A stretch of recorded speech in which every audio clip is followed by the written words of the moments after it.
सिंह, क्या प्रोग्राम चल रहा है यहाँ पर?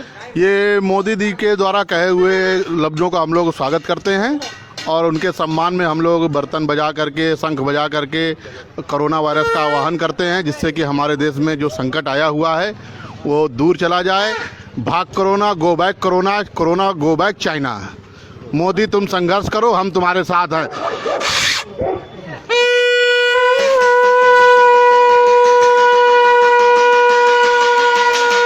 आपने किस्से और कहानियों में, किताबों में, उपन्यासों में बहुत पढ़ा होगा कि हमारे भारतीयों का जीवन सबसे सस्ता है। अक्सर चर्चा में भी सुना होगा कि भारत में अगर सबसे सस्ती कोई चीज़ है तो हमारी ज़िंदगी है। जरा इस दृश्य को देखिए और देखते ही जाइए। पूरे देश भर से कल इस तरह के दृश्य आए। अपनी ज़िंदगी को लेकर इतना भी आदमी को पता नहीं है कि यह एक रोग है। इस रोग से भयभीत होना है, बचना है, उसका उपाय करना है, उसकी दवा खोजनी है, न कि जश्न मनाना। हमारा देश कितना मजावादी है, हर बात को मज़े में लेना है, उसका यह सबसे माकूल उदाहरण है। इतिहास में, दुनिया के विज्ञान की चर्चाओं में, मूर्खताओं में, उदंडताओं में, हर जगह यह किस्सा, यह घटना, यह तारीख 22 मार्च हमेशा याद की जाएगी कि भारतीय निपट दर्जे के मूर्ख होते। हमने पूरी दुनिया में बताया, ढिंढोरा पीट के बताया, सेल्फी खींची, वीडियो बनाए, टीवी चैनलों को भेजे, ट्विटर पर लगाए, फेसबुक पर डाले और पूरी दुनिया में डंका बजाकर ये देखिए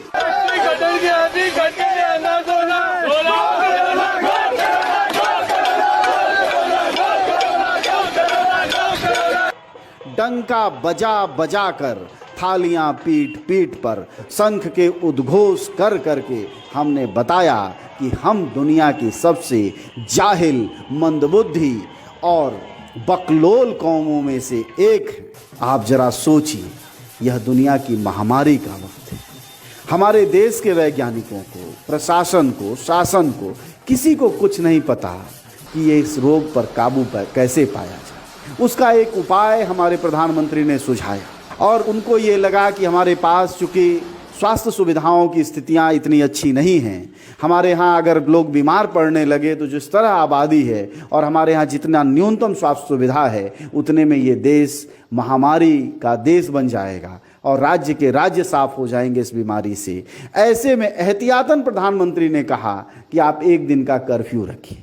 शायद उन्हें लगा होगा कर्फ्यू घर में रहने से थोड़ा आदमी बोर होगा, दूसरे लोग लड़ रहे हैं, अपनी ज़िंदगी लगाए हुए हैं, वो डॉक्टर, वो पुलिस वाले, वो नर्सें, तरह तरह के स्टाफ, छोटे मोटे स्वीपर, कर्मचारी जो अस्पतालों में काम कर रहे हैं, वह अपनी जान पर खेलकर इस महामारी के खिलाफ, इस वायरस के खिलाफ लड़ रहे हैं। तो उनके उत्साह के लिए एक ताली बजाने की बात कर दी। शायद प्रधानमंत्री ने न सोचा होगा कि इतना बड़ा नाटक हो जाएगा। हालांकि हमारे प्रधानमंत्री कम बड़े नौटंकी नहीं हैं, हो सकता है वो उसी का फल हो, क्योंकि गंभीरता से उन्हें कोई लेता ही नहीं। उनकी हर बात एक उत्सव होती है या झूठ होती है। खैर, इस मामले में जो उन्होंने किया वह ठीक ही था, क्योंकि बहसें बाद में भी होती रहेंगी कि हमारे यहाँ स्वास्थ्य सुविधा है कि नहीं है, क्योंकि महामारी फैल जाएगी तो बहसों से नहीं खत्म होगी, बल्कि इसी बात से खत्म होगी कि भाई हमारे यहाँ स्वास्थ्य सुविधाएं नहीं हैं, इसलिए अपने घर में पड़े रहिए, इसके अलावा कोई आपके पास उपाय नहीं। लेकिन हमने किया क्या? आप देख रहे हैं, आप लगातार देख रहे हैं, ये तरह तरह से कोई डंडे से ढोल पीट रहा, कोई ड्रम पीट रहा, कोई छत ही पीट रहा है, जिसको जो मिल रहा है, और गजब का उत्सव है। और कौन नहीं है शामिल? पढ़े लिखे, अनपढ़, दरिद्र, पैसे वाले भी, भीख मांगने वाले भी, भीख देने वाले भी। गजब की मूर्खता का वितंडावाद है हमारे देश में। हम गजब के लोग हैं, हमारी गजब की पहचान बनी है। आप कहते हैं हम भविष्य में दुनिया के ताकतवर देश बनेंगे।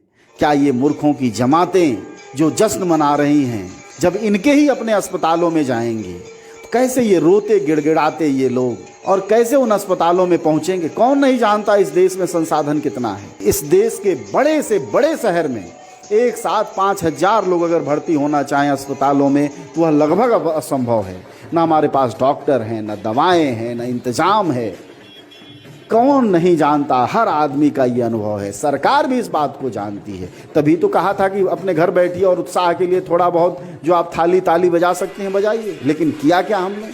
पूरे देश में, दुनिया में हमने अपनी नाक कटाई है। बताया है कि हम मूर्खों की जमाते हैं, बताया है कि हम अफीमचियों के देश चीन से भी कितने गए गुजरे हैं, और कितने हम जाहिल लोग हैं कि अपने मरने का भी जश्न मनाते हैं। हम कितने जाहिल लोग हैं कि कल को बेटा, किसी की बेटी, किसी की माँ, किसी की बहन, किसी का भाई बीमार होगा, कोरोना से मारा जाएगा, और हम जश्न मना रहे हैं। और मूर्खता तो ये देखिए कि उस पर से ये कि शंख बजाने से कोरोना जाता है, थाली बजाने से कोरोना जाता है, और बड़ी बात, हमारा ये सुपरस्टार अमिताभ बच्चन तक ऐसी बातें कर। इसलिए भारत में साहब आप सच मानिए तो ये विमर्श बेमानी है कि पढ़ा लिखा आदमी होशियार होता है। भूल जाइए, पूरा देश ये एक आवाज में कह रहा है कि पढ़े लिखे हों या अनपढ़ हों, हमारे देश में एक तरफ से जाहिल लोग सर्वाधिक हैं, उनकी संख्या बहुतायत में है, वह कम नहीं है। वह पढ़ लिख भी जाएं या अनपढ़ भी रहें, उनके जाहिलपने में कोई कमी नहीं है। यानी साफ है कि जब तक समाज को आप वैज्ञानिक सोच वाला नहीं बनाइएगा, अंधविश्वास से दूर नहीं ले जाइएगा, तब तक ये देश ऐसा ही चलेगा और हम मूर्खताओं पर, दूसरों के भरोसे जिंदा रहेंगे। आज भी हमारे पास कोरोना वायरस के बारे में जो भी जानकारियां हैं सब दूसरों की दी हुई हैं, उसी के भरोसे हम इतने भयभीत हैं। अपनी तो कोई जानकारी ही नहीं है कि कल को क्या हो जाए, क्या मुश्किलें आ जाएं और हम कैसे लड़ें। तो आपने देखा कि हमारे देश ने कैसे आनंद मचाया, लेकिन शर्म आती है ऐसी तमाम चीज़ों पर हमें कि आखिर हम कैसे एक दुनिया के विकसित देश भविष्य में बन पाएंगे।